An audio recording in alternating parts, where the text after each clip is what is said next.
We are at Drake University in DesMoines, Iowa, waiting for Andrew Yang's town hall. Today is Andrew Yang's birthday. He turned 45 years old. But in Chinese calendar, he is 46 years old. What about that?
Drake University, DesMoines, Iowa. People are waiting for town hall of Andrew Yang. I already said today is Andrew's birthday. He is 45 years old according to the Western calendar, but according to Chinese calendar, he is 46. We are waiting for the meeting to start. That's pretty good crowd, huh? But I want to be there too. Yeah, and like all hands on deck. That's what I'm saying. I feel your dilemma. And like I risk missing. I know I'm a big office one day, but like it actually is pretty darn important that I'm there. Right? So like. I'm going to go over there just to say a word or two. I wonder if you can see me. Can you make sure? I'll check. Sure I go down or go home. Okay. So I can change it, right? If I Don't do anything. Just let me go down. Okay, yeah. That's good right Hello, there. this is Ching Juhl. I'm reporting live from Drake University in Iowa, DesMoines.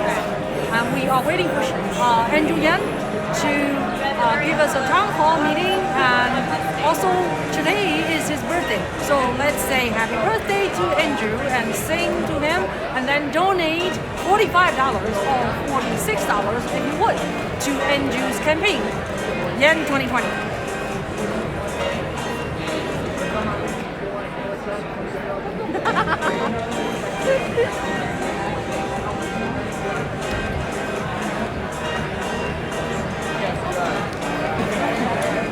Tell people. I can see. So we're gonna have to sing. We'll start it. You heard? We're gonna say happy birthday when it comes out. Okay. That's the pitch. We have a bunch of musicians here. We can sing harmonies. I can't tell how many people watching because it's on the white spot.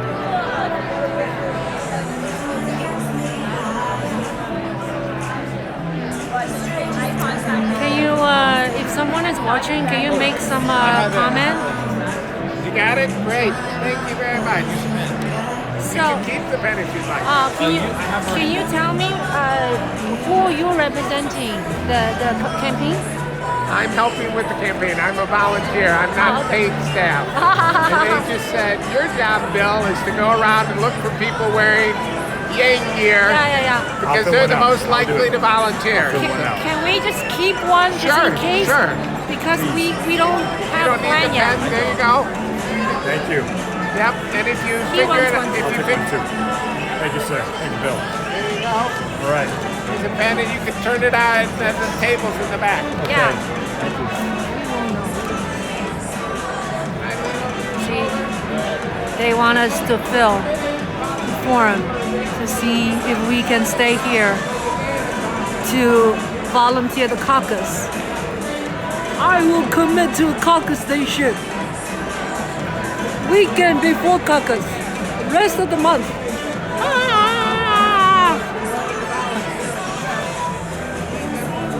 Hi, Benjamin, Lacey. Hi. 6 highs to you. Alexandra. How are you? You can see how many people watching, so I'm gonna move this thing to here. You can see.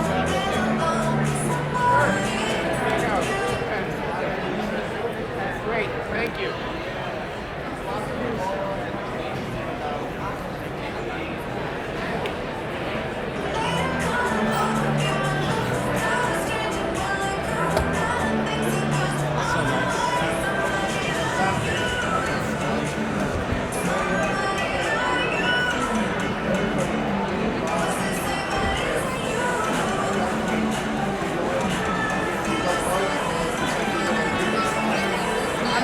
Because I can't see, there's a numbers project, so I may have to switch seat with you. This is You want white. to switch seat? Yeah. We can switch seat, that's fine with me. Yeah. Yeah?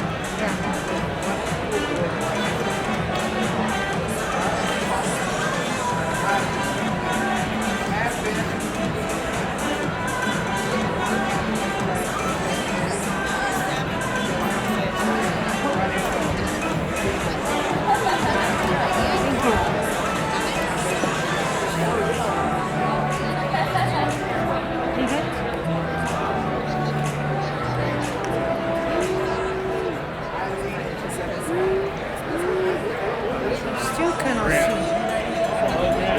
Oh, awesome! Awesome! What 30 people watching. Yes! You see, it's nice that it takes a little while for people to watch your lives.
Thank you guys so much, and I appreciate the work you're doing.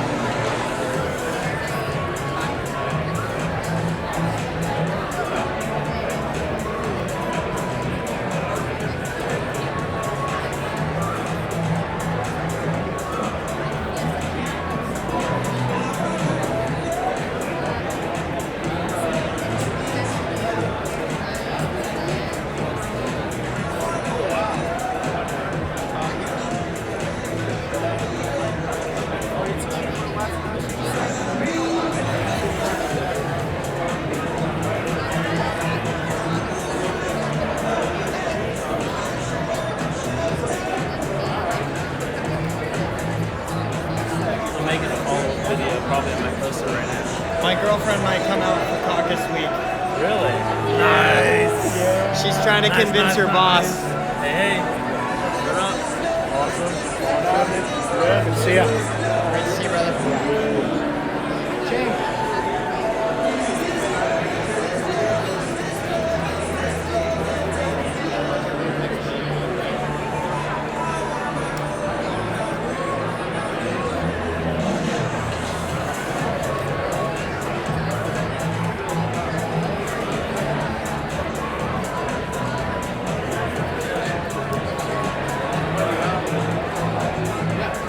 What's up, Matt?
humanity.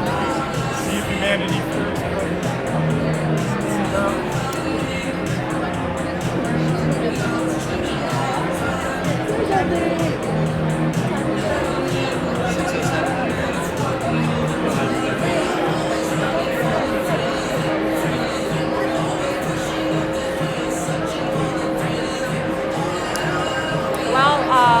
We're still waiting. 81 people, 82. Ah! Thank you guys. Maybe you should swap here. Yes, I want you to say something. Yeah, Jack. Keep talking to our audience. It's over. Sorry about that. Oh, thank you. Yeah, it's empty. Okay. Hey, so we're gonna sing Happy Birthday when Andrew Yang comes, and I want you guys to be a part of it. Sing it loud and proud in your home or wherever you are, because that energy is felt. Sing. Sing the key of D major. The Democrat. Or what? Or forward. There's no F major. Oh, Happy F 45th to the 46th. Yeah. You know, I told my audience, according to Chinese calendar, if you're 45, Western way, you're actually 46 years old.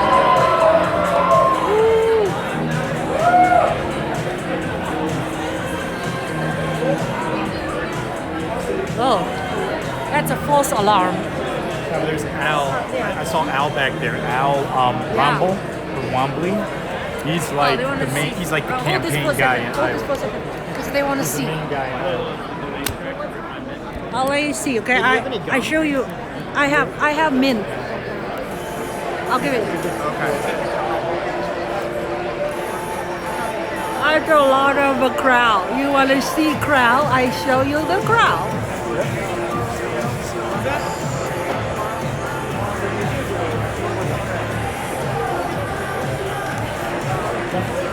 And we have veterans sitting in the front.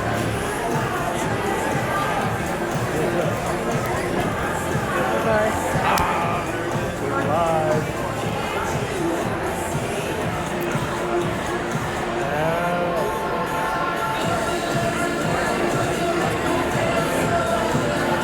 What time is it? It's like 6:09. Oh, he's late again. Live.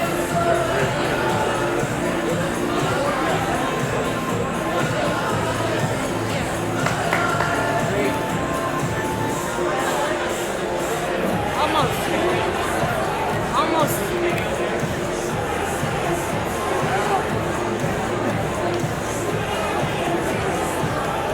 When I was on a show with Dwayne Johnson, they gave us all breath mints when we were next to him in the audience. They didn't want Dwayne Johnson to. Dwayne Johnson was just having trouble with their breath. Everyone, if you have an empty seat next to you, please raise your hand. If you have an empty seat next to you, please raise your hand. Keep that hand raised for as long as possible. If you don't have a seat and want to sit, go to someone with their hand raised. It is very packed in here. We are so happy to have you. Thanks, everyone.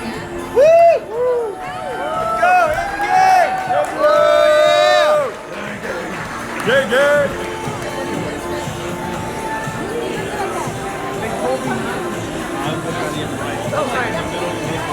Basically. Well, I supposed to be here and yesterday, and then in last minute, I was convinced to stay here for another week, so I can meet Andrew Yang today.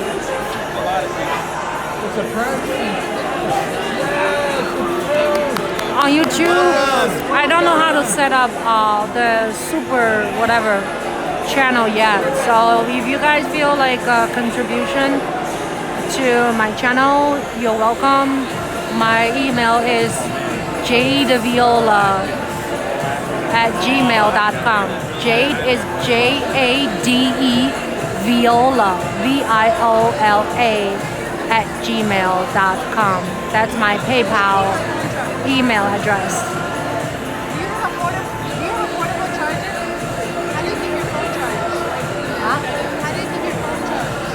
back? I keep charging. Yeah, do you have a portable charger? I do. Okay, I was trying to see if I was doing this right. I can't see if I was doing this right. Because sometimes my phone is like one of those guys. Oh, yeah, that should be it. What was your Can you question? like? Where'd you buy that from? This? This? Amazon? This is the microphone. I know, where'd you buy it from? Amazon. I actually bought it from the school. Zero taxes. Amazon. I know, zero taxes. Amazon. Probably. Which I think you call them. Where are you from? North Carolina.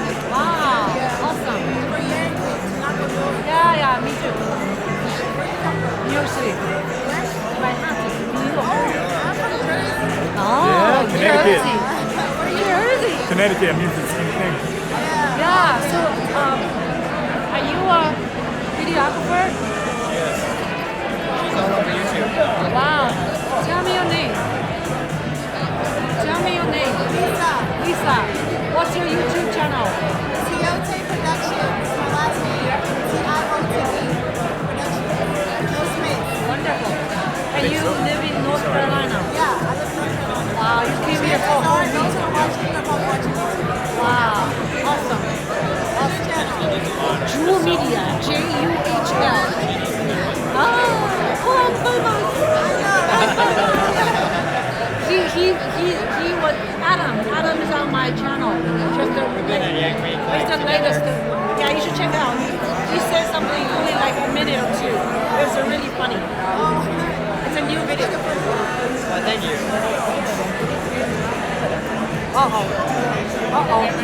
We have 171 people waiting. This is a record.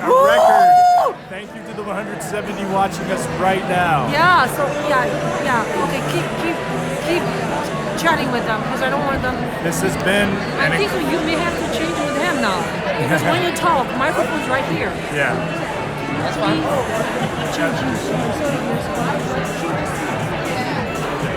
Because when you talk, the microphone is here, you know.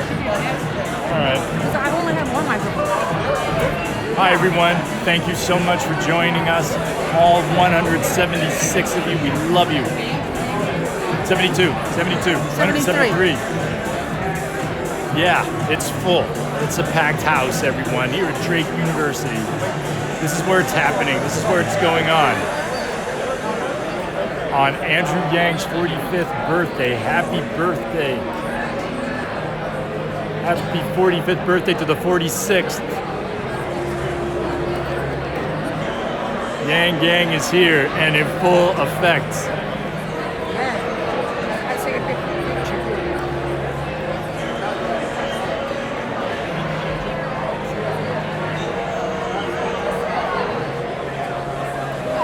183 of you. Can we get to 200? I'm so excited. Look, 185. Woo! We can do it. We can get to 200. 187. Yay! Oh. Can we turn the camera around? I did already. You want to do it? Sure, go ahead. You do it. Because I have to take care of something. Okay, you do it. You get up, you put your things down, and you do the turn. Because there's a wire here, okay? No. Oh, I got you. Like that. Careful, there's a wire. Okay. Yeah, I can turn it around so everyone can get a look, can get a view, just so you get an idea of how many people are here to see the next president of the United States. It's not polls that make presidents. It's people who make presidents, and these are the people. These people are going to make Andrew Yang the 46th president of the United States. Look. See. Yeah. Oh, don't go sudden. Go slow motion. Your audience will get dizzy. Oh, my bad. Didn't mean to make you dizzy there, guys.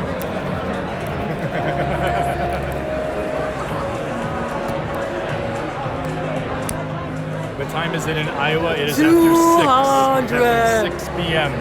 218 of you. Damn! Thank you so much for joining us. We're here to witness history, and we're here to make history. And on February 3rd, Andrew Yang is going to make history. The Yang Gang will make history. We're pounding the pavement. We're making it happen. We're knocking on Hi, doors, guys. and we're engaging. Thank you so much for watching. We never had 218 people watching our live stream. So I'm here representing New York Yang Gang. Definitely say I hi to the have, incomparable. Oh no, I was just gonna I say you have like you know New York press pass, so I can sit in the very front. stadium day and it's like tens of Thank you so much. tens of thousands of dollars. Yes. It's crazy, yeah. You know what? Iowa City, we hit there before Bernie's people did. Yes. Like they're there now. Yes. We already hit it. It's already been yanked. That's awesome. Yang was here. Hashtag Yang was here. Okay. Thank you. I showed them my press pass. I gotta get a picture with him. Emilio Medina. Any Yang Gang there? Any New York Yang Gang there? So I just met the incomparable Emilio Medina. Those of you Yang Gang who are on Facebook, you know who he is. He's known as the Hype Man. And it's so awesome to meet him. He's right here up front. He's live streaming. He's a canvassing beast. And I just love watching him. Been watching him. He's an inspiration. Test.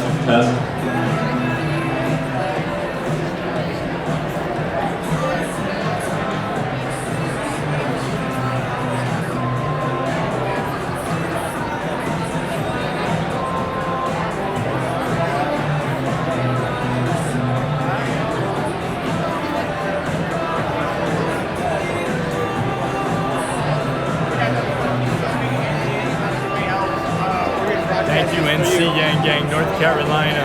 So happy to see you. Bay Area, Northern Cali here. Awesome. Happy birthday to Andrew Yang.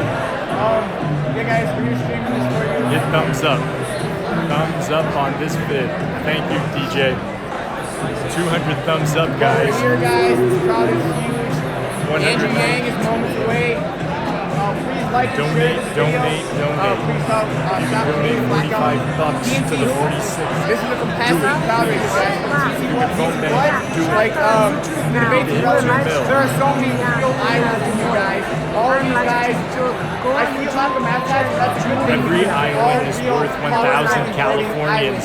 here Can you imagine how many to see and Californians support are in here? Okay, when you get home. Equivalent. All Once these again, they Iowans. estimate the crowd size to we're nearing standing room only. And all the people forward and on. This is crazy. Yang is We're breaking going to be here protocols soon. today. But that's what NC Gang does. You know, they cannot handle the crowds. It's always more than they think that it's going to be, is what I'm getting at. That's a beautiful problem to have. But yeah, guys, please like and share this video. And moments away. And yeah, we'll be right back. Good evening, everyone. How's it going? Thank you for coming tonight. Can I get a big round of applause for Andrew Yang? You're going to see him real soon.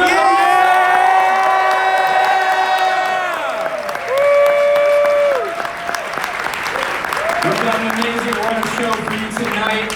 First, we're going to pass it on to one of our best field staff in the entire state. Give them a round of applause. Thank you, everyone, for being here tonight.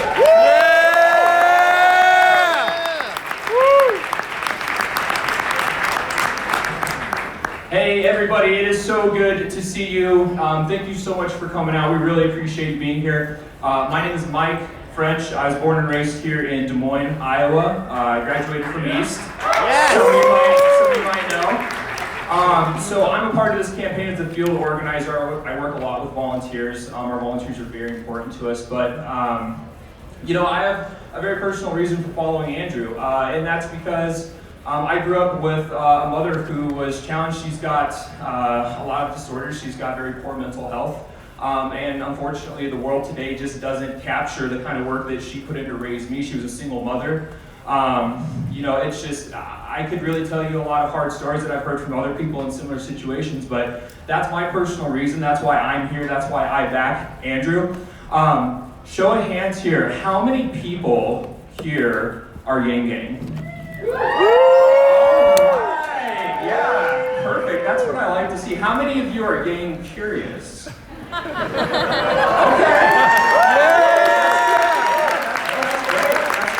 That's great. So, my challenge for you tonight is by the time that this is over, you guys are going to be Yang Gang. You are going to hear from Andrew Yang tonight. It's going to be phenomenal. And just let you know, again, we really appreciate you being out here. It's cold, we understand, but you guys made the drive out here, and that's incredible. So, show of hand again one more time. Where's my Yang Gang at? Those of you with your hands raised right now, keep them up, keep them up. Are you committed to getting Andrew Yang where he needs to be? We got a lot of volunteers in the room. Keep those hands up. Keep those hands up. Because we want you to volunteer. We have organizers in the room around here. If you see them with their hands up, please go to them, talk to them, make sure that we get them scheduled. You guys are the reason that we are able to do what we do as organizers. Each and every one of you is invaluable, and we appreciate all that you do. So without further ado, I have the pleasure actually to introduce you here. She's a veteran. She works here in Iowa. Give it up, please, for Heidi Day.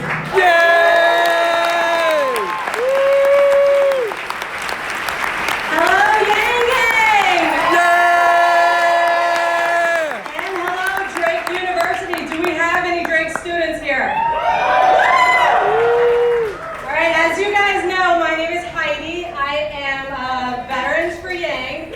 I'm also the Yang Gang envoy because we just have cool job titles like that in this campaign.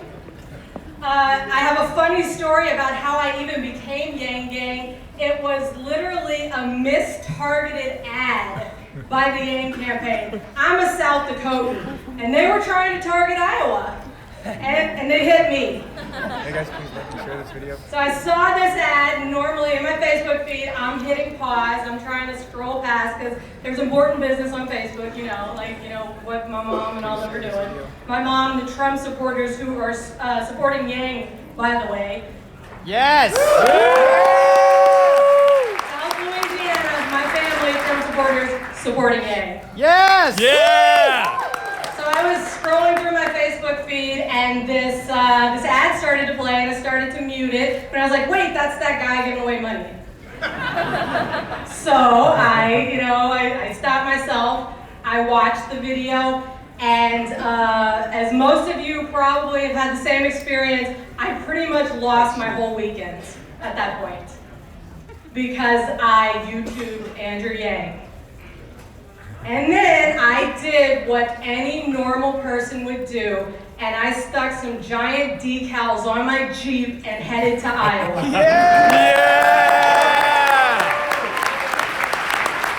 Because I had to tell you guys about Andrew Yang. Yes. Yes. Drake students, this is probably, and I hate to put the pressure on you, but this is probably your first election, right? A lot of you, it's the first time you're voting. It's not enough to show up in November. You have to show up in February. Yeah! February 3rd! February 3rd. This is the most important election of your lifetime. And I'll tell you what, Donald Trump knows who the front runners are. He knows what he's up against, and he's not worried. Have you guys noticed? He's raising money. He's, overly confident, making fun of everyone like he usually does. Yep. And he has hit everyone from the top to the bottom, except for one person. Yeah. Trump fears Yang! And you know why that is? And he told us why it is. A year ago, when Democrats started, entering the field, he had a rally, and he told his supporters that the only thing he fears is some total unknown coming into the race. Andrew Yang! Political outsider. Andrew Yang. And that's why this is the most important election of your lifetime, because Andrew Yang beats Donald Trump. Yes! Yes! Yang beats Trump! Yang beats Trump! Yang beats Trump! Yang beats Trump! Yang beats Trump! Yang beats Trump! Oh yeah. All right, guys, without further ado, I actually have a very special guest up next. Some of you might have heard of him. He is our first recipient of the Freedom Dividend. And he's here to talk to you about how it has helped him and his family. So, without further ado, I'd like to welcome Kyle Christensen. Thank you, thank you. Yes. So yeah, I'm Kyle Christensen. I come from Iowa Falls. And I'm going to tell you a little bit about how the Freedom Dividend has helped me help my mom. First, it's amazing to be one of the very few people in this country that can attest to the immediate positive impacts the Freedom Dividend would have for everyone. I nominated my mom to receive the Freedom Dividend because she had cancer. And she's in remission now, but I was her caretaker. I still am. Mom became ill in August of 2016, just a few months after my dad's passing to glioblastoma. After some mystery and many weeks, we found out her illness was also cancer, multiple myeloma.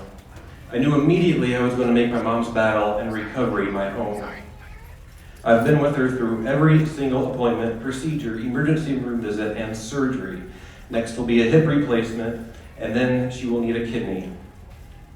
I'm going to be evaluated to see if I can give her one of mine so we can skip up the 7-year waiting list and just get her back. Yes.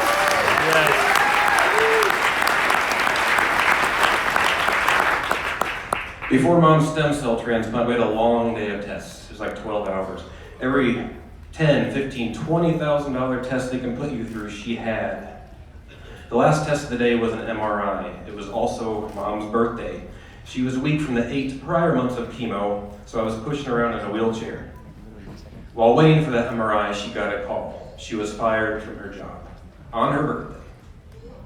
When she told me she was fired, it felt like the room chilled and a dark shadow came over us. I thought, what the hell are we going to do? This is how people lose everything. We didn't even know if she had insurance at that point.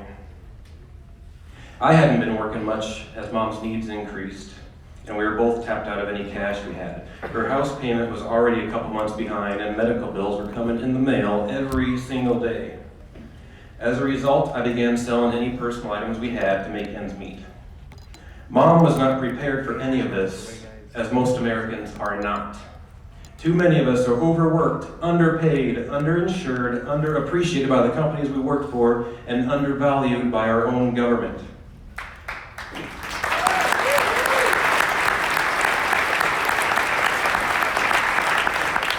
We do not have the money or the time to prepare for any emergency, let alone a life-threatening emergency.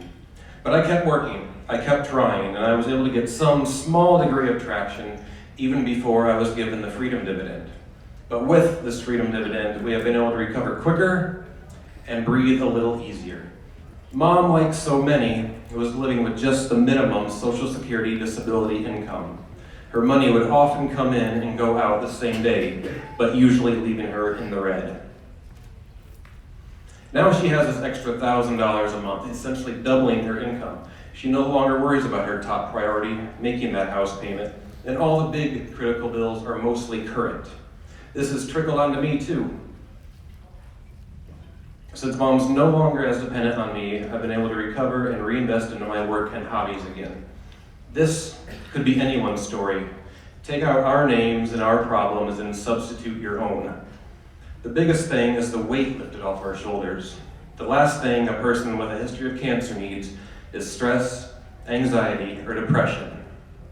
We have this cushion, there's security, and that just motivates me to work even harder to make things better for the both of us. Because when you're working so hard, but just getting further behind, you begin to think, what's the point? And you lose hope. Now, Mom and I have hope. With just one of us receiving the Freedom Dividend, we've been able to turn things around for both of us. I can't imagine if my whole town of Iowa Falls got it, the cash that would flow through the small businesses and the opportunities that would create. I look forward to the day where my family, my friends, and all of you feel that relief and hope too. Yes. Thank you, Andrew, for this bold and brave new vision for our country, and I will not stop working until you are our president, so that my reality and Mom's reality will be everyone's reality. Woo! Woo! Yeah! Yeah! Thank you, thank you. Also, happy birthday to Andrew! Yeah! All right, I'm going to introduce Mr. Alwambo.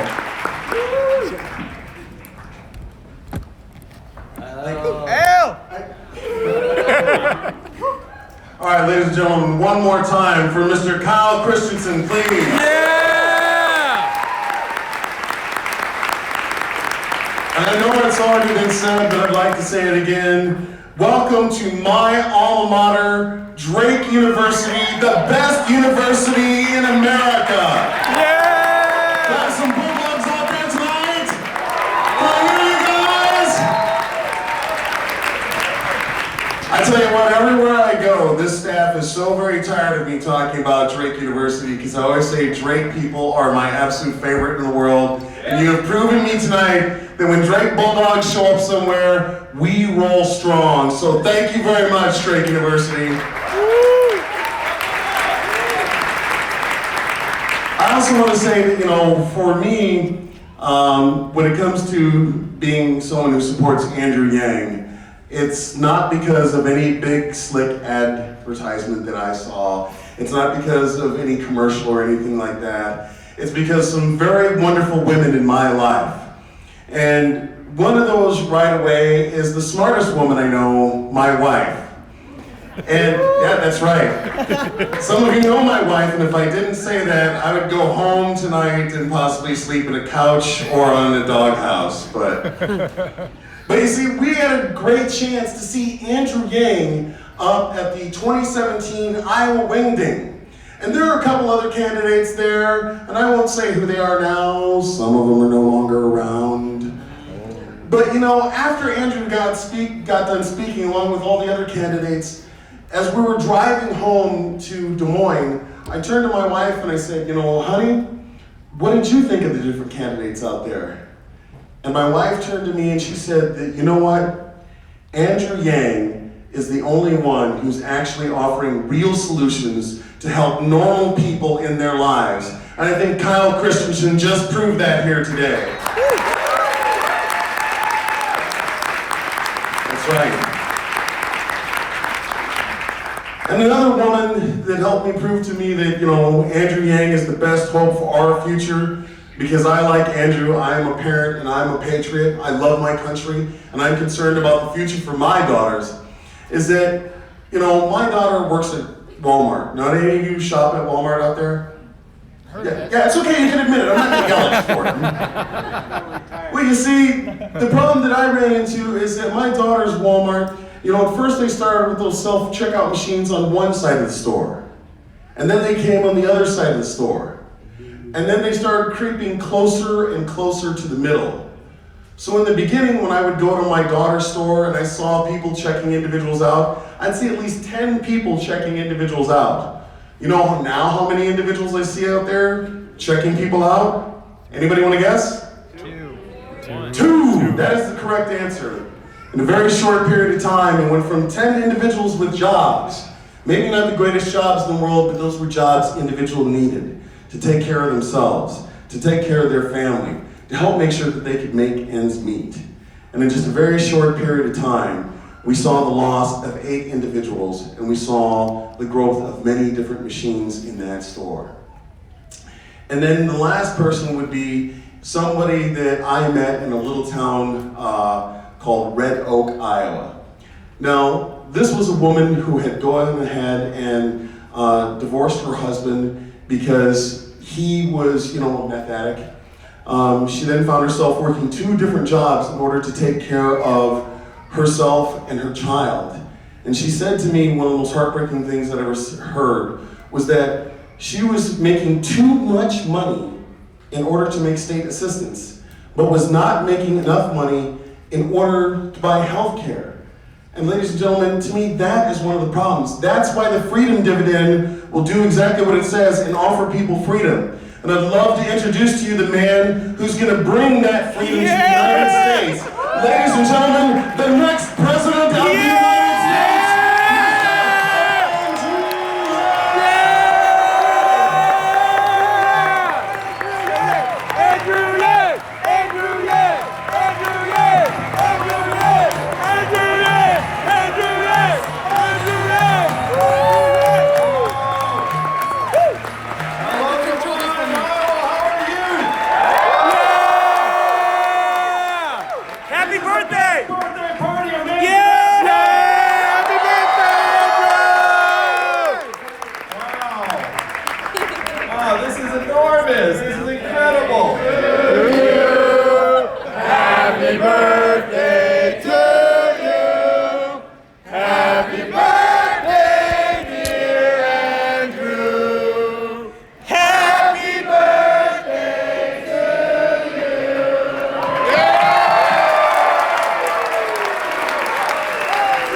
It's tremendous to be back here in Iowa. I love this place so much because you all have the future of the country in your hands. And I'm happy to say most of you know this. How many presidential candidates have you seen so far this cycle? And it can be people that have dropped out. So that's like, this would be 5, this would be 4, 2, 10, 27, seen them all. I didn't even know we got to 27. I've been pretty diligent about figuring out who's running, too. The reason why we all come to you to present our vision for the country and win your support is because of this outsized power you have.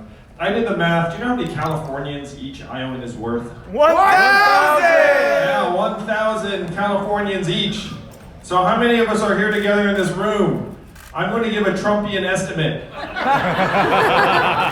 There are 7,000 people here. Yeah! It's the biggest room anyone's ever seen. It's huge! This legitimately, I believe, is something like 600 or 700, which would be the equivalent of, gosh. Wait, I'm sorry. I'm doing some math. This will be fun. 1,000. That's something like 15 football stadiums full of Californians. That's the power right here in this room tonight. This is the power to actually change the course of history. That's right. And I know some of you know this power. Some of you are incredibly diligent about how you're going to make use of it. Others of you are kind of new to it. You're just living your lives. Maybe you go to school here at Drake. How many of you are students here at Drake? You get a sense of that? Yeah, so you may be new to this, but it is true. It's up to you to do something that the rest of the country only dreams of. Most of our fellow Americans look up and see our government as a series of pipes that are just clogged full of money. Clogged with millions and millions of dollars of lobbyist cash, and they despair around our country that there is nothing they can do to change it. Americans are smart. They can generally do nothing to change it. It is going to be up to you all to change it on February 3rd and flush the pipes clean. Woo! Yes! Yes! Now, I'm not a career politician. Certainly, the conversations in the Yang household growing up were not, you're going to run for president someday. That was not the message I got from my immigrant parents. My father got a PhD in physics from UC Berkeley. When I was a little kid, I used to think that everyone's dad had a PhD. So I would go and be asking kids, like, what's your dad's PhD? And then one of them would be like, here's what his PhD is in. And I was like, oh no, what is it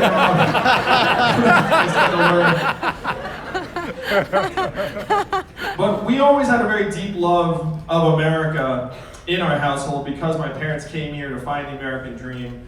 And it certainly worked for me and my brother.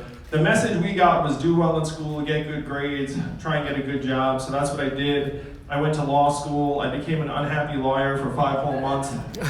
I then left to start a business. How many of you have started a business or club or organization or mailing list? Raise your hand.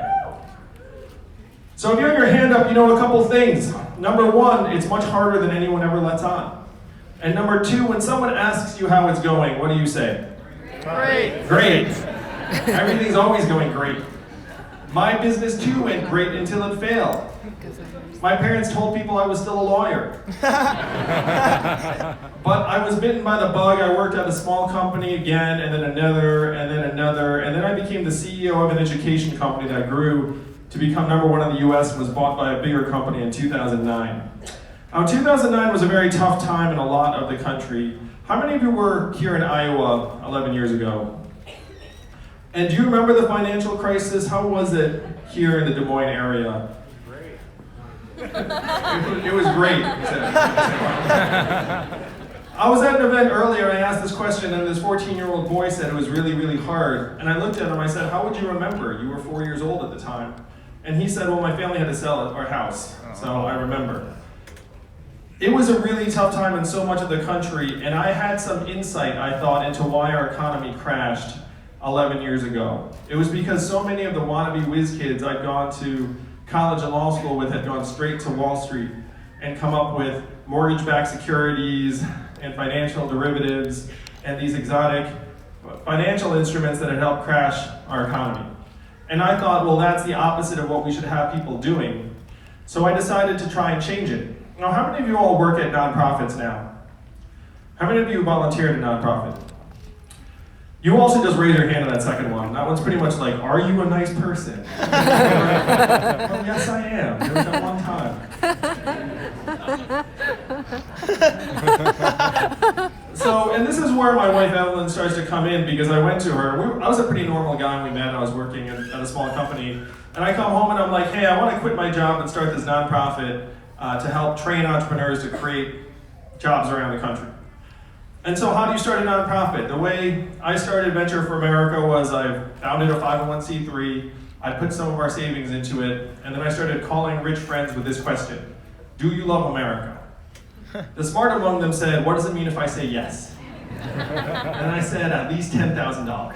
And then 12 of them said, it wasn't even my birthday either. I was like, and then 12 of them said, I love America for that much. I was like, I thought you did. So we start with a couple 100,000, it grows and grows. Eventually, over 7 years running this nonprofit, we helped create several thousand jobs in 15 cities around the country. Thank you. It was so successful that I was honored by the Obama administration multiple times, so I got to bring Evelyn to meet the president. My in-laws were very excited about me that week. They were like, she did all right, check out the pictures. But during my 7 years traveling the Midwest and the South as CEO of Venture for America, I saw so many parts of the country I had not seen before. How many of you grew up here in Iowa? How about the Northeast, like me, the East Coast? West Coast? South? So I had never been to Missouri or Alabama or Louisiana or even Ohio prior to running Venture for America. And I was staggered by the gulf between regions of this country, where if you fly between St. Louis and San Francisco or Michigan and Manhattan, you feel like you're crossing decades and dimensions and ways of life and not just traveling a few time zones. But I was still stunned when Donald Trump became our president in 2016. I know you all remember that night well. How did you react when Donald Trump won? Got drunk. Shocked. Tears, shock, disbelief. Someone said bourbon. To me, it was a giant red flag where tens of millions of our fellow Americans decided to take a bet on the narcissist reality TV star as our president.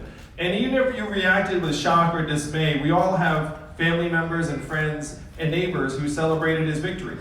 And I know that's the case here in Iowa because he won Iowa by more than 8 points. And this is a purple state. So if you were to turn on cable news that night, or really any night since then, why would you think that Donald Trump won and is our president today? Russia. Racism. Hillary Clinton. FBI. So I heard Russia, Hillary Clinton, Racism. DNC. So relevant.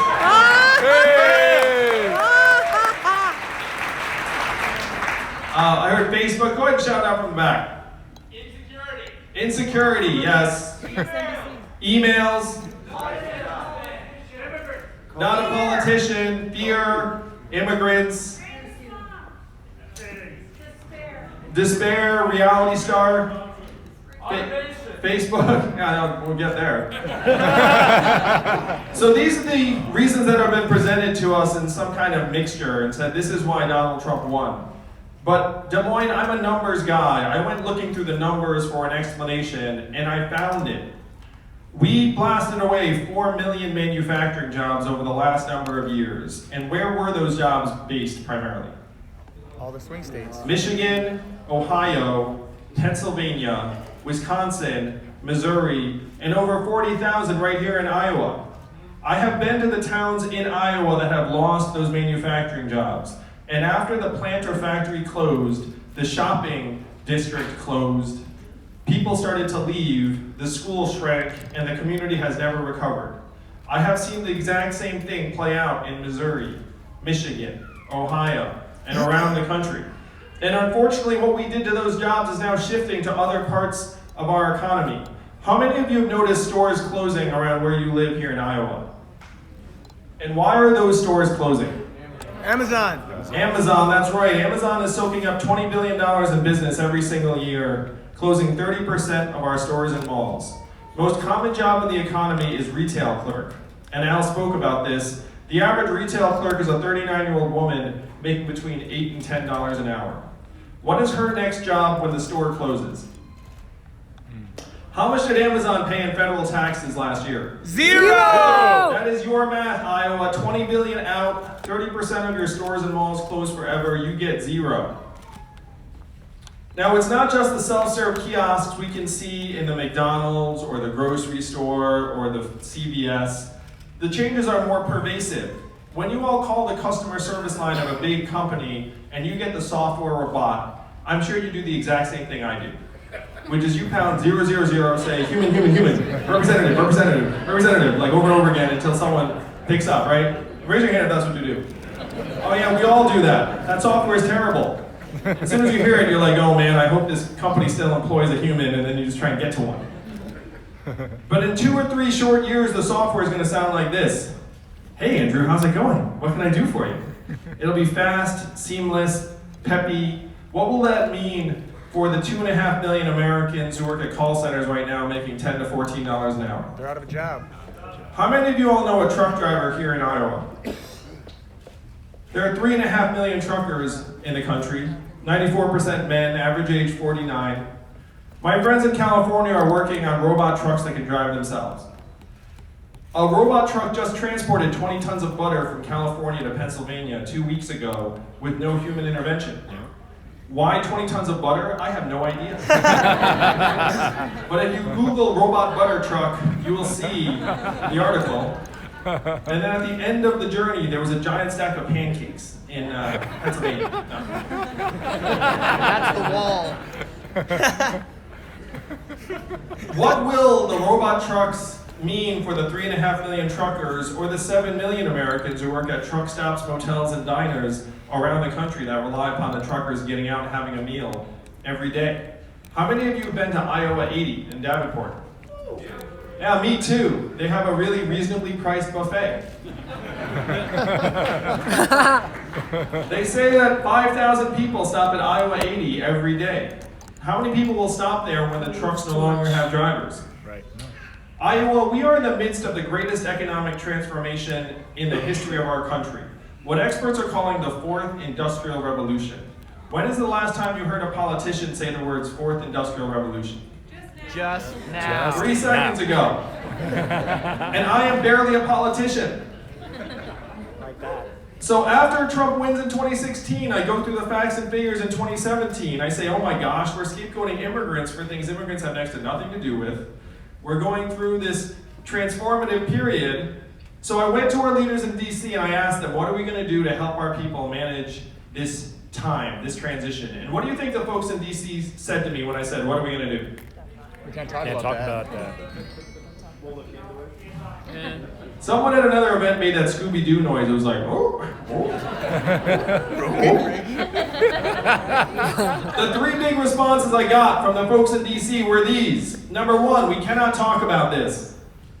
Number 2, we should study this further. And number 3, we must educate and retrain all Americans for the jobs of the future. How many of you ever heard something like that? But I'm the numbers guy, and I looked at the studies. So I said to the folks who said we're going to educate and retrain everyone, I said, hey, do you want to know what the effectiveness rate is of government-funded retraining programs were for the manufacturing workers who lost their jobs? Do you all want to guess what those effectiveness rates were? 0 to 15. So I'm anchoring you very low, so you know it's low. But you also know it's low because you're human beings, and you know what other human beings are like. And if you had 1,000 manufacturing workers walk out of the factory that closed, they don't all say, all right, I'm ready for my coding skills training. You know, and then they go in being like, oh, this is what I wanted to do the whole time. And then 6 weeks later, they're out being like, time to get hired by IBM. So, I mean, we know that's ridiculous. The real life success rates of those government-funded retraining programs were between 0 and 15%. Almost half of the workers who lost their jobs in the manufacturing industry in the Midwest never worked again. We then saw surges in suicides and drug overdoses in those communities because half of them filed for disability and they did not find new work. When I said this to the folks in DC, they said, well, I guess we'll get better at the retraining programs then. And then they went back to their lunch. One person in DC said something that brought me here to you all today, Des Moines. He said, Andrew, you're in the wrong town. No one here will do anything about this because fundamentally this is a town of followers, not leaders. And the only way we will do anything about it is if you were to create a wave in other parts of the country and bring that wave crashing down on our heads. And I said, challenge accepted. I will be back in 2 years.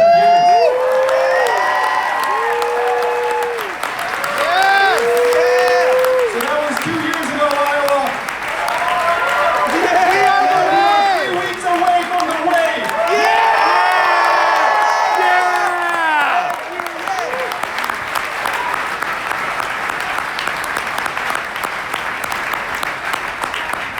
I know many of you had not heard of me until quite recently. How many of you are here because you saw a TV ad?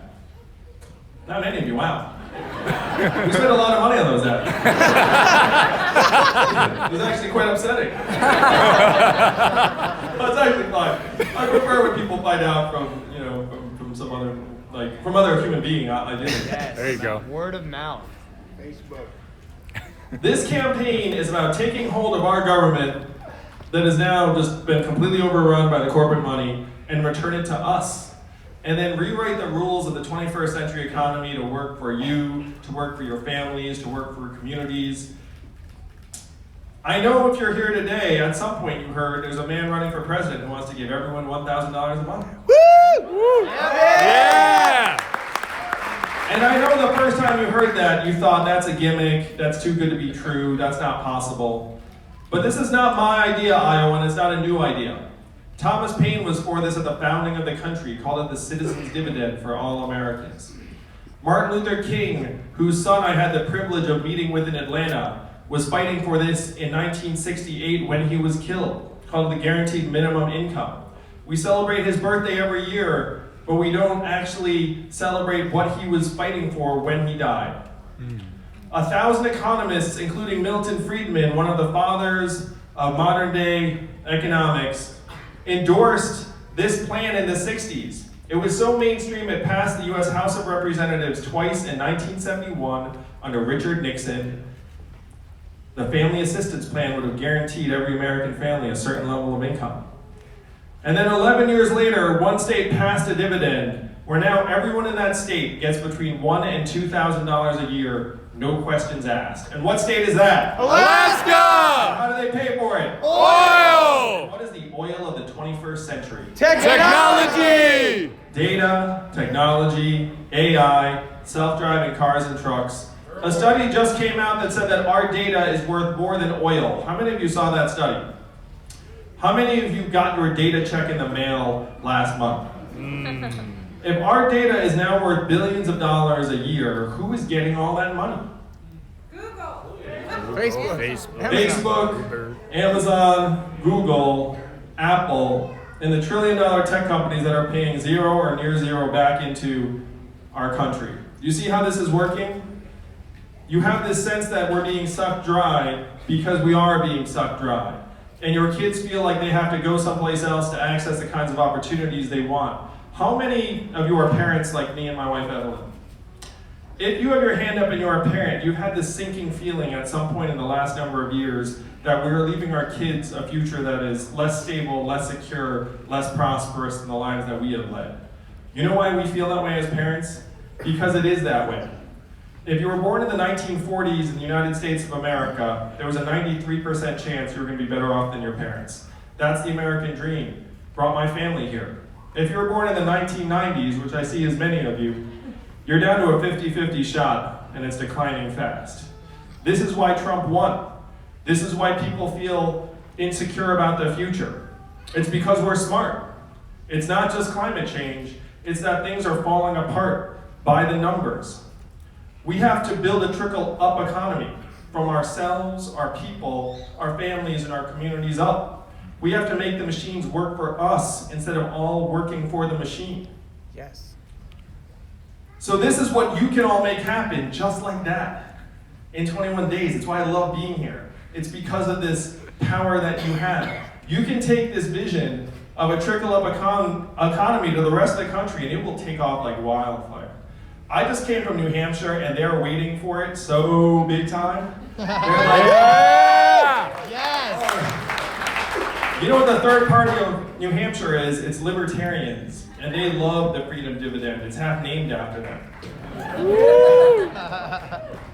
If we get you our fair share of every Amazon sale, every Google search, every Facebook ad, eventually every robot truck mile and AI work unit, we can easily afford a $1,000 dividend for every American, particularly because the money does not disappear. Where will it go after it is in your hands? Back in the community. Straight into How much of it would stay right here in Iowa? 66%. Most of it, not all of it. You might get your own Netflix password. But most of it would go to nights out and car repairs you've been putting off and daycare expenses and Little League signups and local nonprofits and religious organizations. It would make us stronger, healthier, mentally healthier, more trusting, more optimistic. We can get the boot off of everyone's throats just like that. And we have to do it because we're in the midst of this historic transformation of our economy that is pushing more and more of us to the sideline. We're getting these messages all the time about how great things are, and you see them, I know you do. Corporate profits, record high. GDP, record high. Headline unemployment, looks great. But how many of you know that also at record highs in this country right now? Stress, anxiety, depression, financial insecurity, student loan debts, even suicides and drug overdoses.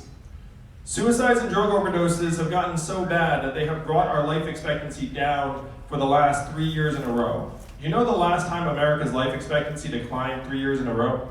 Great Depression? The Great Depression is a great guess. It's a little bit earlier than that. It's the Spanish flu of 1918, a global pandemic that killed millions.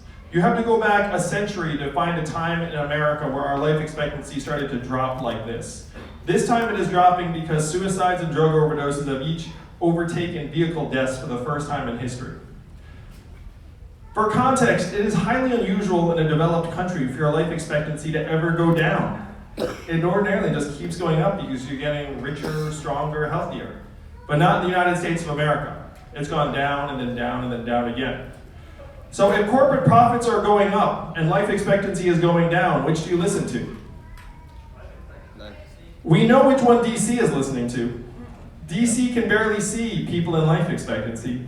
DC can just see the dollar signs. Yeah. Do you all know that Washington, D.C. today is the richest city in our country? Mm-hmm. What do they produce? Bad decisions. No one knows, but business is awfully good.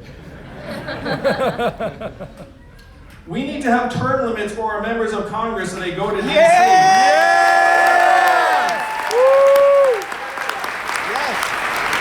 Their job should be to get something done for us and then come home. Their job should not be to crouch there for as long as possible and be like, ooh, let me stay here a little while longer. As your president, I will do the people's business for 8 years, and then you will never hear from me again. Yeah! You'll be the first three-time president. And I'm certainly not going to stay downtown an extra day. You're the best. Donald Trump said he wanted to drain the swamp. Got a lot of support from many people. I want to do something a bit different. I want to distribute the swamp. And what does that mean? Why do we employ hundreds of thousands of employees in the most expensive city in our country?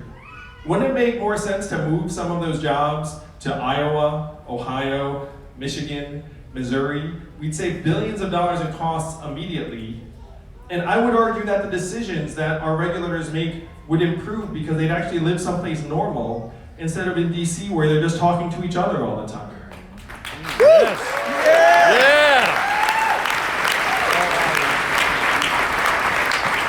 So here are some of the ways we can retake our government and get it working for us. They're telling us how great things are, but we can feel there's something wrong going on where we work and live every day. And as usual, we have it right and the numbers are heading the wrong direction. I know how wrong the numbers are because of my own family. My wife Evelyn is at home with our 2 boys right now, one of whom is autistic. How much is her work measured at in our statistics every single day or year? 0. That's a 0. And it's not just Evelyn and stay-at-home parents like her around the country, or caregivers like Kyle who are taking care of ailing loved ones, or volunteers and activists in our communities who are trying to make them better, or coaches and mentors who are trying to make people stronger, or 98% of the artists who can't actually make ends meet with their creative pursuits, or increasingly local journalists. We have put 2,000 local papers out of business over the last number of months. How does a democracy function if no one knows what's happening in their community? Right. Yeah. Yeah. True. Yes. True. Preach. These are the things that we claim to value most. Our families, our communities, our democracy, but we are allowing them to get zeroed out one by one by one. This is what you all must change in 21 days. As your president, I will go to our Bureau of Economic Analysis and say, hey, GDP, 100 years old and really out of date. Robot trucks will be very good for GDP and corporate profits. They'll be very bad for a lot of people. So instead of following this measurement off a cliff, I will modernize it to include our own health and life expectancy, our mental health and freedom from substance abuse, student loan indebtedness and affordability. Yeah! Yeah! Clean air and clean water and environmental sustainability. The proportion of Americans who can retire in quality circumstances. These are the real measurements of our progress. And as your president, I will report them to you every year at the State of the Union. I will be the first president to use a PowerPoint deck at the State of the Union.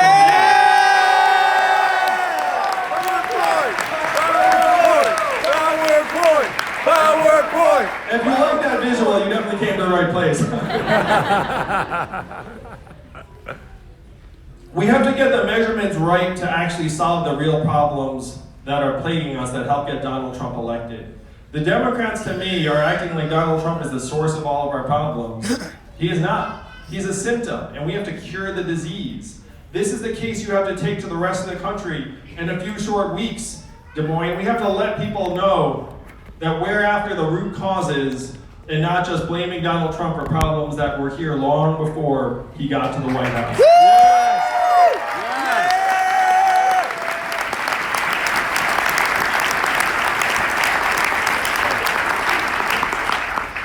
I am not running for president because I dreamt about being president as a kid. I'm running for president because, like many of you here in this room tonight, I'm a parent and a patriot. I have seen the future that lies ahead for the next generation, and it is not something I am willing to accept. Yes! For them, because they deserve it. Yeah!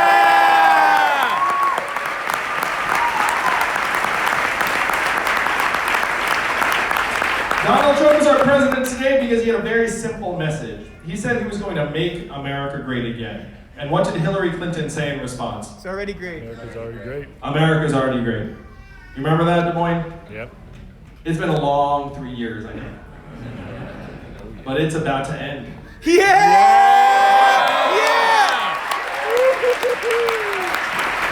That was not the right response because we need to acknowledge the depth and severity and reality of the problems in our communities. But then we need real solutions to move our country forward. What were Donald Trump's solutions? Build a wall, turn the clock back, bring the old jobs back. Des Moines, we have to do the opposite of these things. We have to turn the clock forward. We have to accelerate our economy and society to rise to the real challenges of the 21st century. We have to evolve in the way we see ourselves and our work and our value. I am the ideal candidate for this job because the opposite of Donald Trump is an Asian man who likes math. Thank you.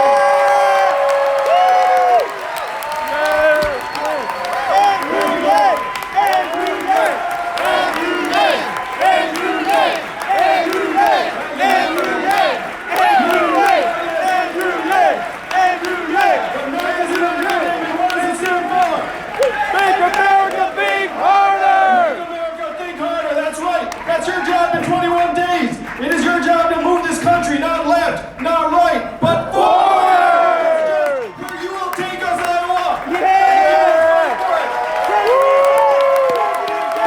President Gay! President Gay! President Gay! President Gay! President Gay! President Gay! President Gay! Thank you all. Happy birthday to anyone whose birthday is. It's your birthday! Statistically, there are 2 other people in this room. So I know it's a big group, but I'd love to take some questions. We built in significant time for a Q&A. So I will let someone run that mic. We're going to go try to go man-woman as well. So just know after someone answers, you just should wait till someone of the opposite sex.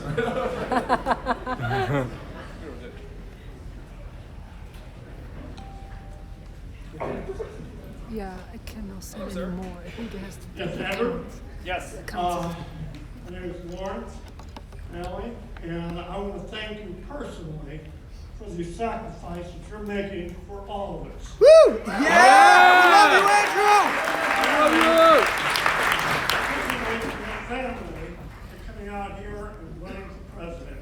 We really appreciate that deep down. Thank you, Lawrence. Whenever I get thanked, I say thank my wife because 1, she let me run, and 2, she's sacrificing more than I am. But thank you very much. Well, exactly. And I have an 11-year-old grandson, and he's part of the reason I'm here because he says you're the only candidate that's really talking about climate change. Yep.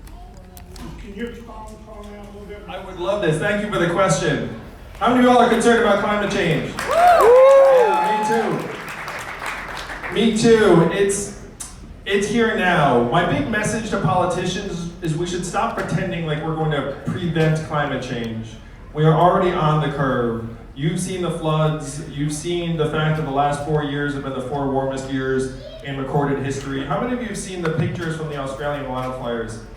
Oh my gosh, is that not just the most apocalyptic nightmare movie come to life? 1 billion animals died. And you can imagine the level of carbon that that's emitting into the atmosphere. You can imagine trying to undo that. Right now, the United States of America needs to move towards a sustainable energy future as fast as possible. As your president, one of my first moves on day 1 will be to put a price on emissions, put a price on carbon and pollution. Woo! Yep. Yeah! We then take that revenue and start moving it towards renewable source of energy. We zero out the subsidies that we've been giving to the fossil fuel companies for years and years and say, look, you're already super profitable. These subsidies do not make any sense. We're going to move them over to renewable energy sources. The big challenge ahead of us, and there are many, but the big challenge is that the United States of America is only 15% of global emissions. If you look at the rest of the world, China is going to African governments and saying, great news, we've got a coal-burning power plant for you. And then what does the African government say in response? Great. Sure, we'll take it, because we just want cheap energy. And if it's dirty, no skin on my back. So how do we change that from happening? We have to be at that table with the African government and say, do not take the coal-burning power plant, take these solar panels instead, and we will subsidize them to a point where this is a no-brainer for you. Yeah.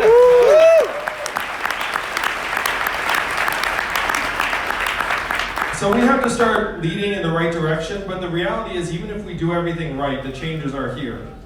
In New Hampshire, buildings are flooding that never flooded before. Multi-million-dollar shipping businesses are going to zero. We should start investing hundreds of billions of dollars right now today in making our communities safer, stronger, more resilient, more adaptive. Waiting until the town is devastated is stupid. Yeah. We should try and ensure that when climate change comes, that community's actually been preparing for it for years. And this is, to me, a moral responsibility. The fact that politicians, again, talk about it as if like we're not already there strikes me as not factual. So I guess this is what your grandson's talking about in terms of my being one of the politicians that says, like, look, it's here now. At the last debate, someone asked, like, should we be paying to relocate Americans? And I was the only person who said, we're already doing that. We relocated a town in Louisiana that became uninhabitable. So we should start investing these resources immediately, primarily to protect our communities. What do you all think the cost of climate change will be if you had to measure it? Trillions. For context, the US economy is $21 trillion a year. Tens of trillions of dollars, climate change, and thousands of lives. So doing nothing is actually incredibly expensive. Doing something brings the cost down. This is one reason why you have to put a price on pollution too, because you need to start integrating the cost of climate change into the way our corporations are measuring their output. Woo! Woo! Yeah! And yeah, so I'm very, very serious about climate change. And I have some very smart scientific friends who are working on certain things that might be able to make things incrementally better. I was endorsed by Elon Musk. How many of you knew that? Yeah! And I met with Elon and talked about many of these issues. He's very, very bullish on solar, which makes sense. I asked him for a Cybertruck for my birthday. I haven't got it yet. We asked on Twitter too. Oh, thank you. I appreciate it. I was mostly kidding. Mostly. I wouldn't have been mad if one had showed up. Yes, you got something? Oh, hey, how are you? Hey, long time no see. How are you doing? Like 10 minutes. Right. No, I was a service member of the United States Navy, and I served alongside of It really sucked, really. But I served alongside of a lot of non-American service members, people that were wanting to be new Americans, and they served with the promise of becoming expedited members of our communities and residents. And now we are deporting them. And any time we are deporting these military veterans, I find it abysmal and shameful. As a nation, we should be ashamed. Yeah! So when you become president, you promise to stop the deportation of anybody who served alongside of any military member, whether they're a citizen or not. First, I want to thank you again for your service. And 100% yes, but I'm going to take it a step further. I think it's shameful the way we treat our veterans. Yeah. Yeah. Yes. Yes. Yeah. I have met with hundreds or even thousands of veterans who are struggling with injuries or health problems or PTSD or finding a path forward in the economy. And one veteran said something that really hit home. He said it's not just that employers aren't looking to give us a hand. Employers are actually looking for a reason to say no, because they think that we're going to be more likely to have PTSD or freak out or be difficult. And I heard that and I was like, oh my gosh, like that is so much the opposite of the way we should be treating veterans when they come home. We spend $700 billion a year on our military-industrial complex. To me, we have to be treating our enlisted men and women when they enlist, while they serve, and then after they come home until the day they die. That enlistment doesn't end when you de-enlist, it ends when you expire. I would much rather spend money on that than an extra aircraft carrier. Yes.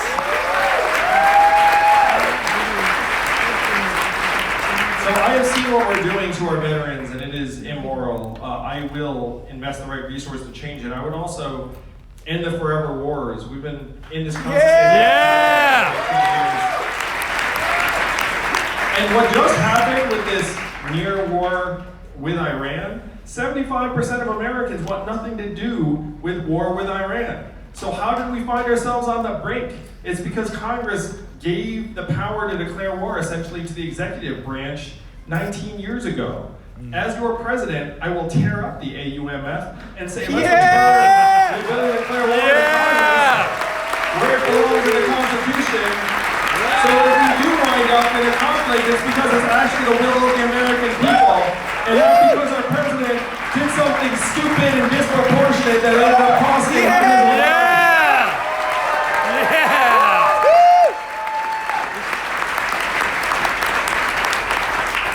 We have to get back to first principles on that. Like it's staggering how far we've come from that, and it's particularly staggering when you talk to men and women who've served. So thank you again, Heather.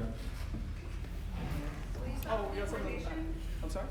You didn't answer the question. Oh, I led and I said 100%. Like, that to me was the easy part, Heather. Hi, Andrew. Happy birthday. One thing that really scares me, and amongst all the millions of worries, is the fourth industrial revolution, as you mentioned. And I'm worried that if we can't compete globally from a technology perspective, that a lot of the other worries, healthcare for all of those things don't matter anymore unless we can compete globally technology-wise. What will you do? What are the first few things that you see as the biggest, most important items to address? Thank you for the question. I love it so much. First, I would say that we're going to be okay, even if we do fall short of some of our bigger competitive goals. I mean, we are still #1 market in the world, richest society, global reserve currency. So on the healthcare front, as an example, we can 100% pay for healthcare for all of our citizens, universal healthcare no matter what. And I'm the numbers guy. We spend $3.6 trillion on our healthcare right now, to worse results than other countries. We're spending essentially twice as much as we should to worse results. So even if some of these competitive issues end up not going our way, you shouldn't worry about on that level. Now about what's happening in technology, my big concern is that China is going to leapfrog us in artificial intelligence. And I'm going to run this survey with you all. We're going to see what you all think. All right, there used to be a joke in AI that went like this. How far behind is China from the US in artificial intelligence? And then the answer was 12 hours, because they would see what we did when they wake up the next morning.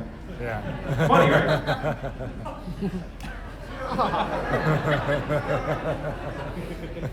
But now, unfortunately, they're actually getting set to leapfrog ahead of us, because we developed this thing called machine learning, where if you feed enough data to an algorithm, then it'll get smarter and more refined over time. So China has more access to more data than we do, and they also have bigger investments in computing infrastructure than we do. They have matrix-style islands that are just covered with servers as far as the eye can see. And I've sat with some of our leaders in Silicon Valley who said to me this. They said, Andrew, we will spend $1 billion, $2 billion, $3 billion on computing infrastructure to keep pace with the Chinese, but we cannot spend $5 billion, $10 billion, $15 billion, which they are spending. They're spending it, and they're making that infrastructure essentially freely available to their technology companies, who then have access to more data. So here's the survey. Do you think that A, the United States will develop a new AI breakthrough that will allow us to catch up? Or do we think that B, the country that has more access to more data and more computing power will take the lead? So raise your hand if it's new breakthrough for the US. More data, more computing power. Yeah, I'm kind of in that camp too. So what do? I sat with Elon and other leaders and was like, all right guys, I'm the president, let's say, which they're excited about. Yeah. I mean, I'm obviously not technically the president, you know what I mean? You will be. You will be. So well, thank you. So what I asked them was hey guys, let's say I'm the president, 15 months from now, what do you need? And then they said, we can't compete with the Chinese in terms of infrastructure spending on their computing resources. And I said, how about if I make you a deal as your president? I will match the Chinese infrastructure resources in return for having someone from the government that is with you in the lab, making sure you don't do something problematic or disastrous. Is that a fair trade? And then they looked up and said, yeah, that's a great trade. And I'm going to suggest that's a great trade for the American people too, because we don't want to lose to the Chinese, and we don't want them to do something super dumb. And one of them said something to me like that went like this, which I thought was really profound. He said, Andrew, our incentives are all to go as fast as possible because we're competing with each other and we're competing with the Chinese. So the odds of one of us doing something dumb are pretty high because we don't have that incentive. We have the incentive to go as fast as possible. So this technologist actually said that he wanted guardrails from the US government for all of the companies so that none of them did something that was irreversible. And I have to say, when the CEO of a technology company says that to you, you really should listen, because these are not CEOs who generally welcome government guardrails. And I mean, like, he must actually be concerned about humanity or something bigger. So that's my primary concern in technology. Right alongside that is 5G. China actually has an operative lead in 5G telecom manufacturing equipment, and the US does not have a leader. The other leaders are European and South Korean. And so the fact that we've said that we're not going to use Chinese 5G equipment, which I agree with, means that we have to really play catch up as quickly as possible. Those are the two big areas of technology that I will make sure we remain at the forefront of as your president. Woo! Woo!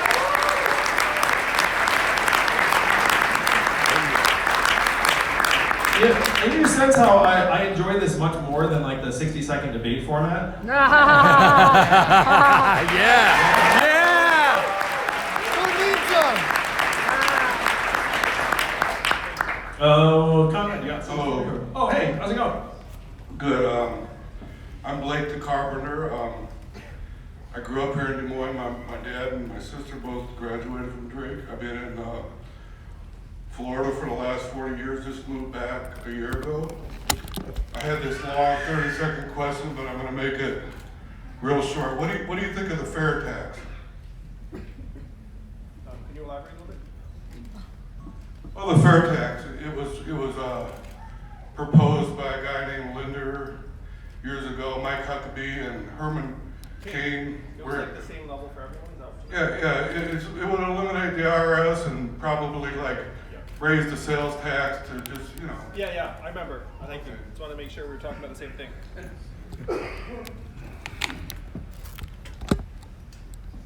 I think our tax system needs dramatic reform. Right now, it's this weird hodgepodge of rules that's all overgrown. And so one change I would make immediately is that our taxes should be filled out for us 95% of the time. Woo! They actually know most of what you're going to file based upon what you filed the previous year in publicly available information. They can just show up to you essentially pre-filled out, you answer some questions, you just tweak it a little bit, and then it's done. Now, why is it not that way? It's because a company called Intuit benefits from this software, like TurboTax essentially, and they lobbied the government saying, hey, whatever you do, don't make it easier for government to pay, for citizens to pay taxes. That's how backward our government is right now. Our government was like, yeah, don't make it easier. Got it, Intuit, got it. Now, I'm not someone who runs around saying you should run government like a business, because that's stupid. They're very, very different things. They require totally different things. That said, there are things you can learn from business. So if you were a company that got hundreds of billions of dollars of revenue on a single day, you would probably be quite happy about that day. You might even want others to be happy about that too, like your customers. So I would change tax day into revenue day.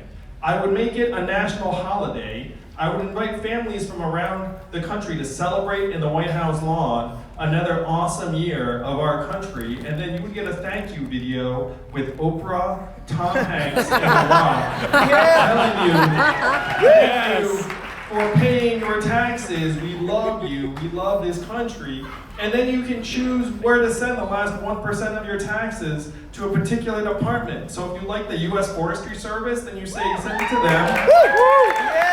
And then you get another message from some forest rangers being like, thank you.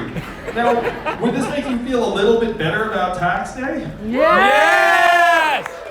You know, like, we should get a thank you from our government for funding them every year. This is a basic customer service. Yes.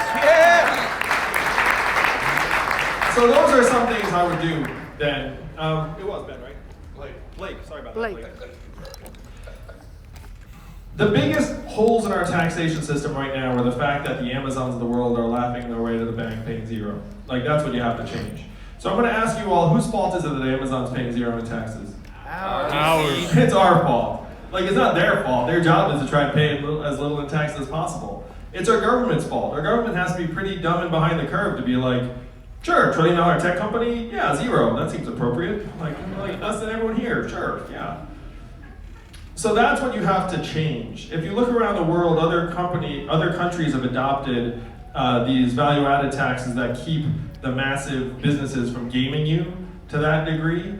And you make it so that if they sell to us, then they have to pay in. Then you put that money into our hands and you build this virtuous cycle that also has the benefit of making us all stronger, happier, healthier. So these are the big holes I would plug in our tax system. I would also make sure that investment income gets treated the same as labor income or worse.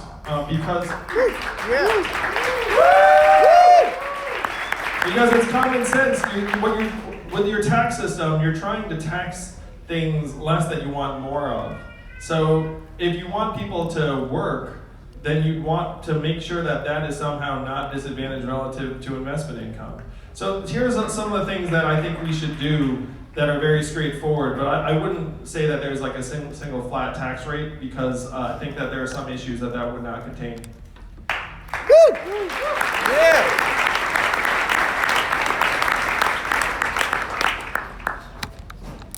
Hi, I'm Jackie. Thank you for being here. Thanks, Jackie. I am here because of cancer. I know cancer affects all of us in this room, and I am deeply disturbed by the fact that the AC is actually making its way through the courts. It was declared unconstitutional in Texas. So what would you do to protect pre-existing conditions like cancer? I mean, access to care is the biggest thing for us to, ultimately defeat this disease and help everyone who has been affected. So is it a family member or is there someone? Yes, family and friends have both been affected by this disease. Thank you, Jackie. Our healthcare system right now is not designed to make us stronger and healthier. What's it designed for? Profit. Maximum profit and revenue on behalf of the private insurance companies, the drug companies, and the device companies. That's why they'll try and stick it to you if you have a pre-existing condition. They're like, wait, you're already sick? Let me try and make sure I don't have to pay for your treatment, because then I make less money. You know what seems obvious to me and everyone in this room? We all have pre-existing conditions. It's just life. It's not like I showed up, it's like, you seem perfectly healthy and hearty. Like, there's something going on. Like, I'm gonna get sick on you eventually. It doesn't really matter if it's like evident now or not. So we have to transform the incentives of our healthcare system so that it's not that there are these insurance companies sticking it to us because they think that they're not going to make money on us. Has anyone here ever gotten this letter from their insurance company? Great news, your rates are lower this year. No, none of us ever has. Funny that way. So the prices just keep on going up and up because that's their business model. And that's what we have to change. So I'm for universal health care that applies for all Americans. I would not legislate away private insurance. I would outcompete it and try and squeeze it out of the market over time, let Americans know that there's a better alternative. But certainly if someone has a pre-existing condition, whether it's cancer or something else, they should have access to health care as a right of being an American. Yeah!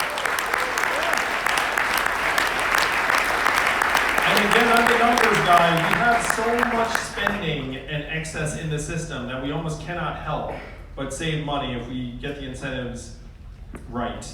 I'm going to tell a New Hampshire story, but it's just because it really affected me. I was with a guy named Dean Kamen. Do you guys know who Dean Kamen is? He invented the Segway. He also invented this thing called this portable dialysis machine. So I'm with him. He's like a modern day Edison. He's like a really cool guy. And so he showed me this portable dialysis machine. It allows people to get dialysis in the comfort of their own home, better lifestyle, better health outcomes. So I was like, oh great, this must be in use everywhere, right? What's the end of this story? No, and why not? Because the inpatient dialysis centers realized that they would lose billions of dollars of revenue a year if people had portable dialysis and didn't have to go to the centers anymore, even though the centers are obviously much harder on the patient. So they lobbied our government and said, hey, let's keep portable dialysis from becoming a thing. Even though the clinical data said it would be better for patients. And so you can imagine Dean's frustration. Dean's like, are you kidding me? Our system spending extra tens of millions of dollars to worse patient results because you guys are afraid you're not going to make as much money after my machine's in place. Or my father-in-law's experience after he had a stroke, where the insurance company would pay for prescription drugs, but when he wanted to see a nutritionist to improve his lifestyle, they would not.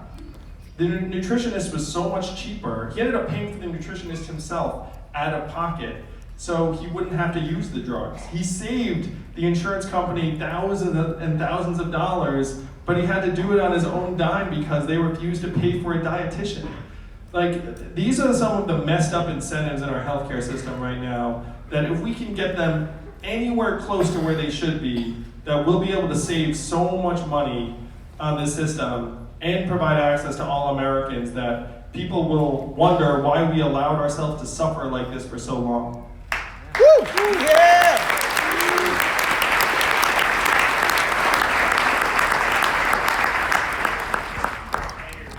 Oh, thanks Ethan, appreciate it. Hi, my name is Patra, and I was wondering, why are you going to be giving $1,000 to people every month, and what are the benefits? Oh, and also, can I have a high five? Yeah!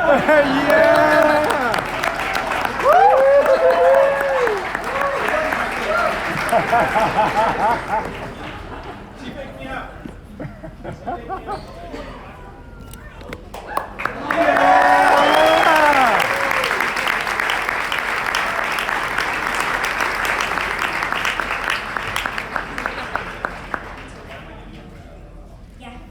Oh, Patrick just asked, why do I want to give everyone $1,000 a month? So many reasons, Patrick.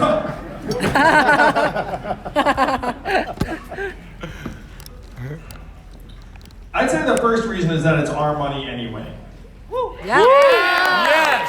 Yeah. Indeed. That if you're a big company like Verizon or Microsoft and you pay a dividend to shareholders, everyone claps you on the back and says, good job. And then no one ever questions whether the shareholders are going to do the right thing with the money that they get. We should have the same approach to our country. We are all citizens and stakeholders of the richest, most advanced economy in the history of the world, $21 trillion and counting. We should get a dividend. So that's number one, Patra, is that it's our money. We're shareholders already. We need to treat ourselves like it. But bigger picture for me, I saw that there's so much untapped human potential that is being left behind because we're all laboring in this constant mindset of scarcity, where we think that if I make this time-money trade-off, then this is going to save me a few things, and if I do this differently or I make this thing last a little longer, and it's keeping all of our heads down.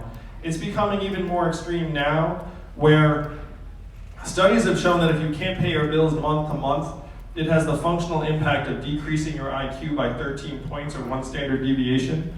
So for those of you who think that our fellow Americans are getting less reasonable, less rational, less optimistic, and more subject to bad ideas, we almost certainly are, because if you can't pay your bills, that's what happens in a country. So if we can reverse this mindset of scarcity that is bringing all of our heads down, Patra, then we can get Americans heads up and start solving the real problems in our communities, and do so with a spirit of abundance that if someone else is doing better, that's good for us too.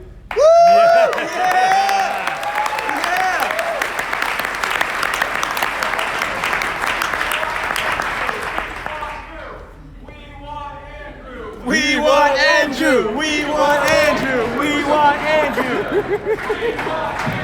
We want Yang! We want Yang! We want Yang! It's okay, guys. It's okay. I love Des Moines. What's the question? Oh, thank you. Hi, Andrew. My name's Natalie. I spent the first 11 years of my teaching career teaching in the inner city LA area of Compton Watts. And then I spent 2 years after that, I taught in the super affluent area of Irvine, California, where kids have access to everything. And now I teach 15 minutes away from here. My question to you is, what's your plan for education? You talk about the new way forward. What's your plan with technology? We're constantly updating iPads, Chromebooks, and also how do you plan to address the standardized testing issue that's affecting urban communities and kids and kind of giving them like a lack of self-esteem and self-worth, pretty much? Well, first, let's give her a round of applause for teaching our kids. Thank you, Natalie. As the parent of 2 boys, one of whom's in a special needs school, the other one's in public school, I have to say, good teachers are so awesome. You feel so grateful putting our kids in their care every day. So here are a few big things I would do to help our educational system. Number 1, we should pay teachers more. Yes! Yes! And that's just in the numbers. A good teacher is worth your weight in gold in terms of improved educational outcomes across all of your students for years and years. We have to see that as an investment and compensate accordingly. Number 2, we should have more teachers in schools so that you can give a greater degree of attention. You don't have student-to-teacher ratios that go beyond a certain point. Woo! To your third, we need to lighten up on the standardized tests. Yeah! Absolutely. Did you all know that we invented the SAT during World War II as a means to identify which kids not to send to the front lines? Yeesh. Yeah, that's dark, isn't it? Yep. And now we treat our kids like every year is wartime. Does that make sense to people? Essentially. Nope. So we should instead find more holistic ways to evaluate our kids, and like you're suggesting, Natalie, not frankly like dampen their ambitions from day one, where they think, oh, I'm not good at this, I'm not good at that. Like our standardized tests measure very narrow qualities, primarily socioeconomic status, among other things. So we need to just get them off of our kids' backs and let them learn. Let our teachers teach too, because we know our teachers are changing their behavior based upon the tests. Woo! Oh, yeah!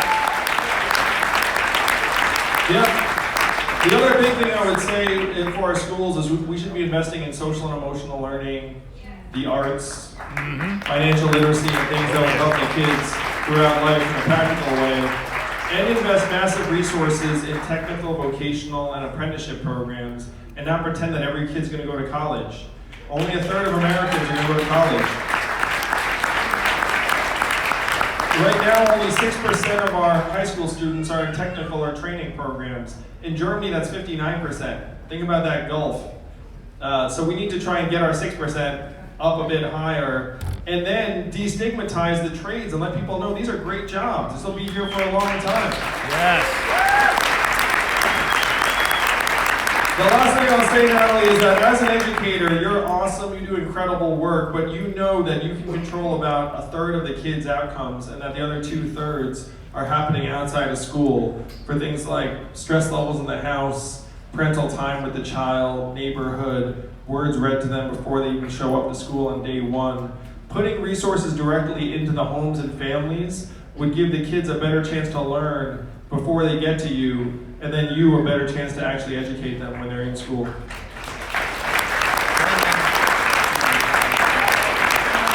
thank you, Natalie. We have a good one for you.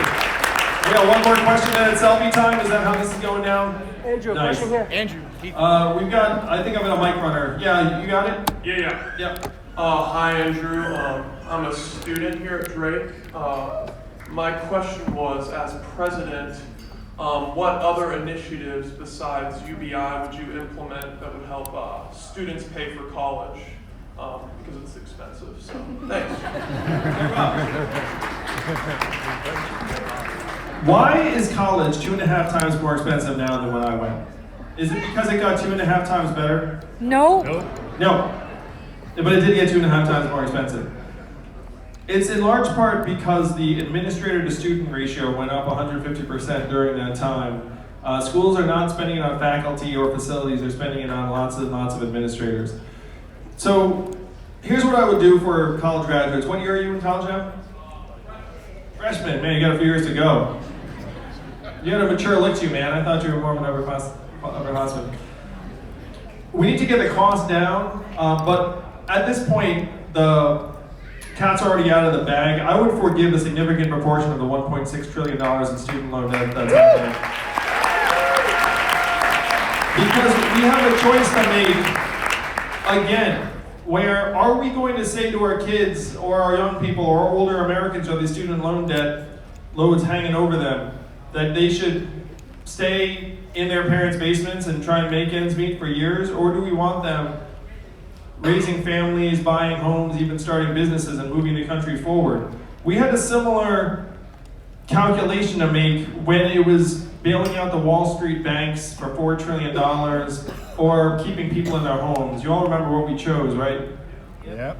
We chose the banks. I think we got it wrong. This time we should choose our people. We should choose you and your generation. Not the banks. Yeah, the financial crisis was so corrupt when we bailed out Wall Street. You all remember voting for the $4 trillion bailout? Being like, yeah, I'm on board with that. Like, none of us ever would have voted for that. I was so disgusted by our government that I quit my job, started a nonprofit, and ran it for 7 years to help create thousands of jobs. Because I thought, well, this will actually help me wash off the stench. Even though I had nothing to do with it. I was just like in the vicinity. So we're at a similar point with the $1.6 trillion in student loan debt, where it stinks. Like, you know, you've been sold degrees in many cases with false promises. These debt loads have gotten completely out of hand. And this is a tough fact that I almost don't want to say to the college students here. After you graduate from college, there's a 40 to 44% chance you're going to do a job that does not require a college degree. Yep. Yeah. I mean, those are just facts. So we need to do right by our young people, get the cost of college down, forgive a lot of the student loan debt, and then put $1,000 a month in your hands when you graduate from high school so you can actually have a foundation and path forward. It's yours already, Iowa. Do you want to take it back in 3 weeks? Been working for us again? We're going to do it. We're going to shock the world. We're going to make history on February 3rd, and they will never see us coming. Thank you very much.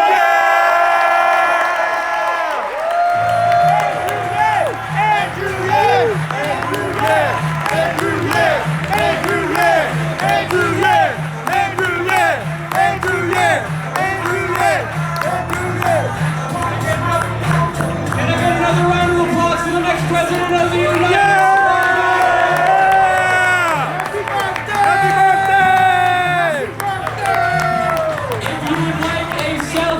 Picture with Andrew. We are going to have you line up on the wall on your right.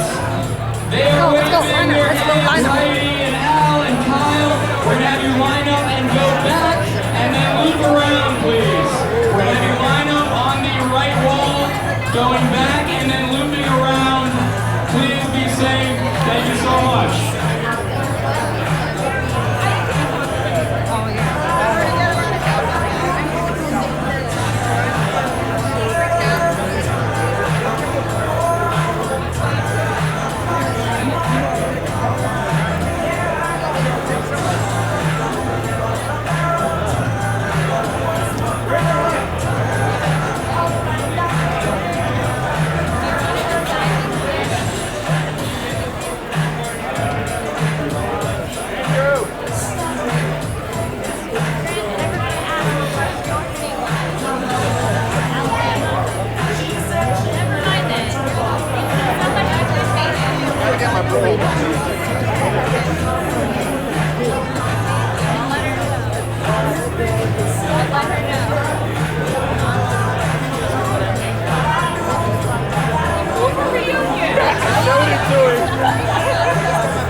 Okay, great. That was great, right? I need to go because I am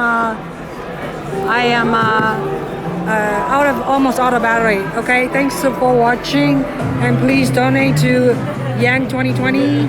And you can also, if you feel like supporting us, staying at Iowa for another week, maybe longer. So you can PayPal me to Jade Viola, JADEVIOLA @gmail.com. Thank you.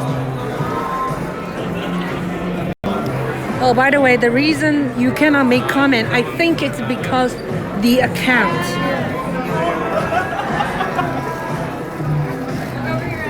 What is he doing? Just hanging with the dog. Oh. All right, buddy, you're good. All right. Yeah, Rip. Thank you, Rip. All right, guys, we'll be alive right behind combat. Okay, we gotta go. You're in this line. Oh, sorry. Behind you, you're not getting a photo. That's how this works. Sorry about that. I have to stop, okay? Continue tomorrow. Bye. Thank you so much for watching.